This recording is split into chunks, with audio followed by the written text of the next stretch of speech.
What's up, Pokemon trainers? Super Nerd Daniel here once again. There are so many different kinds of items in the Pokemon games that a Pokemon can hold, which can have vastly different effects and drastically alter the outcome of any given battle. You can boost your stats, heal your HP, double your weight, give yourself a status condition, or even boost your power in exchange for your own life, and that's just naming a few of the things you can do with hold items. So, given that I tend to dabble in competitive battling here and there, today I'm gonna count down my top 5 favorite battle items in Pokemon. Couple of quick things to note before we start though. Number 1, obviously this list is called top 5 favorite battle items, as in my favorites, so this list is going to be pretty much entirely opinion based. Oh, and number 2, I'm not including Z Crystals or Mega Stones on this list, because I feel like each of those should have their own list. And plus I don't think it's really fair to include items that are sort of OP because they aren't susceptible to knockoff! I'm sorry, I just really like running knockoff Bisharp, you know? Gets rid of items. It's really handy, you know? Hashtag heal tactics. Buy the shirt. Number 5. Weakness Policy. The Weakness Policy. A one-time use item that increases the holder's attack and special attack by 2 stages each when the holder is hit by a super effective attack. Sure, it's a bit of a risky move, letting the user take an attack that could do a lot of damage or even OHKO it, but when it works, it really works, and I think it's a solid trade-off. The popular strategy, and one I like using myself from time to time, with the Weakness Policy is to give it to a multi-scale Dragonite, since multi-scale cuts the damage you take in half when your HP is full, and then use Dragon Dance on the same turn that Weakness Policy is triggered, so in total, you get 1 speed boost, 2 special attack boosts, and 3 physical attack boosts. Hell, I found some pretty good success using Weakness Policy on Cradily as of late, given that it's so defensive that I can normally take most unboosted super effective hits that aren't physical ice attacks pretty well, and the policy makes up for it being more defensively oriented so it can do more damage, and then it can just make up for most of what it lost for the good old Giga Drain. Of course, I do have it so low on the list because, again, you do have to risk a super effective move in order for the policy to be triggered, and if the opponent is clued into what you're doing, especially with the whole Dragonite thing, they could potentially either knock off the policy or just whirlwind you out after you've already used it and nullify your boost. But like I said before, the risk is generally worth the reward, and when the Weakness Policy pays off, it really pays off. Number 4. Focus Sash. The Focus Sash, a one-time use item that lets your Pokemon survive an attack that would knock it out with 1 HP, provided that they have full health at the time of the attack. The Focus Sash has been so essential for me whenever I have setup leads, especially when using Pokemon that lay down entry hazards like Spikes or Stealth Rocks. Of course, one of my favorite strategies was always using it with Frostlass. Use a timid one, set up some spikes on turn 1, get hit but stay alive with a Sash, and then use Destiny Bond on turn 2 and force them to knock me out, taking their lead Pokemon down with me. Sadly, the Focus Sash obviously doesn't work when you're not at full health, and most people can get around it pretty early with things like Fake Out, entry hazards, or weather damage, but when you've got a mon out there that can really take advantage of the extra turn that the Sash provides, it can really make the difference in the game. Number 3. Rocky Helmet.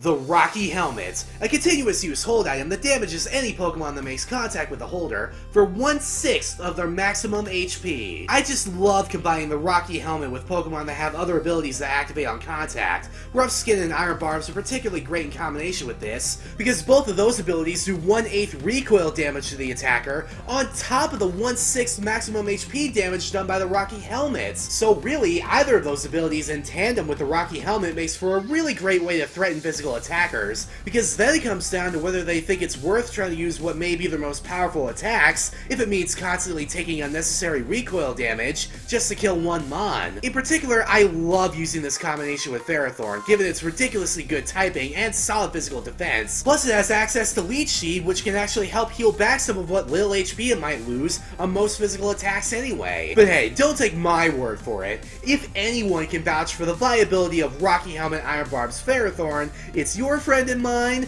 Ace Trainer Liam. Say, Liam, how good is Rocky Helmet Iron Barb's Ferrothorn? Fuck off! Another shining endorsement from Ace Trainer Liam.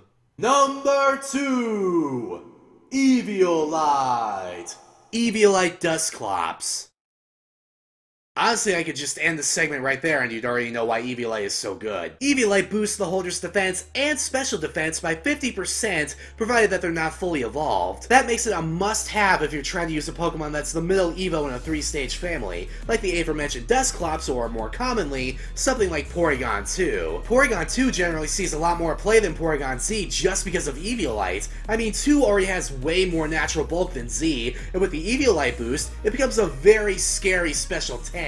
Speaking of scary, if you go back to Dusclops, it only has very slightly lower defenses than its evolved form, Dusknoir, and it's another Pokemon that can actually be bulkier than its final stage thanks to Eviolite. Add to that all the scary things that a Dusclops can do to you given all the time it'll be on the field because you can't kill the damn thing, and you'll see why people heading into a competitive battle tend to look upon Eviolite Dusclops and utter its name with pure dread. Number 1! Assault Vest!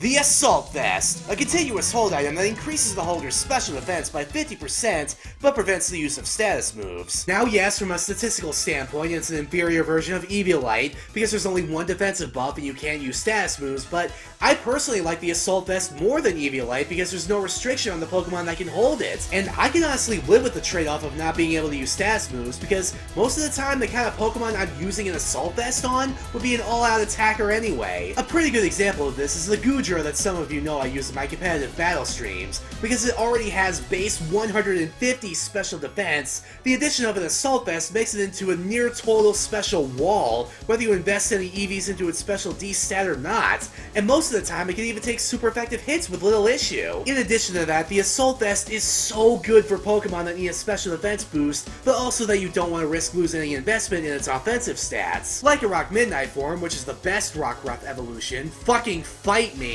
can benefit quite a bit from the addition of an Assault Vest. It's already the bulkier of the two Lycanroc forms, albeit very slightly, and if you give it the Assault Vest and put it in a Sandstorm, not only does it get the Assault Vest buff, but since the Sandstorm itself increases the special defense of rock types by 50%, you also get that special defense buff. A bit situational, yes, but if you can put all those factors together, Lycanroc Midnight form goes from something of a glass cannon to being a specially bulky, physically hard-hitting monster. And again, even accounting for the drawback of not being able to use status moves, that's fine. That's what you have support mons on your team for. The Pokemon that can put down hazards and set up weather and decrease your opponent's stats, so that when you bring in the Assault Vest wearing attacker, it's easier for them to clean up. So between the accessibility of a special defense boost to any Pokemon that can hold an item, its ability to grant bulk to Pokemon that I like that are otherwise pretty frail, and just how many times the Assault Vest has saved my ass in a competitive battle, the Assault Vest is easily my favorite battle item in Pokemon.